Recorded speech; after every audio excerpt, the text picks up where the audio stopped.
வெட்டியான் ஒருத்தன் பிணத்துக்காக குழி தோண்டும் போது சிவலிங்கத்தை கண்டெடுத்தான். அதை அரசனிடம் சென்று கொடுத்தான். ஆனால் அரசனோ சுடுகாட்டில் கிடைத்ததை நீயே வைத்துக்கொள், சுடுகாட்டு சாம்பலை வைத்து அபிஷேகம் செய் என்று ஏளனமாக சொன்னான்.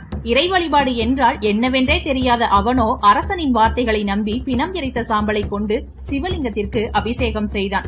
ஒரு நாள் திடீரென்று பெய்த மழையால் சுடுகாட்டு சாம்பல் முழுவதும் கரைந்து விட்டது. சிவலிங்கத்திற்கு அபிஷேகம் செய்ய சாம்பல் இல்லையே என்று வருந்திய அவனோ வரட்டிகளை அடுக்கி தீயை மூட்டி தன் மனைவியிடம், நான் இந்த தீயில் குதிக்கிறேன், என்னுடைய சாம்பலை எடுத்து சிவலிங்கத்திற்கு அபிஷேகம் செய் என்று கூறினான். மனைவியோ, நீங்கள் இறந்து விட்டால் இங்கு வரும் பிணங்கள் சீரழிந்துவிடும், அதனால் நானே விழுகிறேன் என்று கூறிக்கொண்டே விழுந்து விட்டாள்.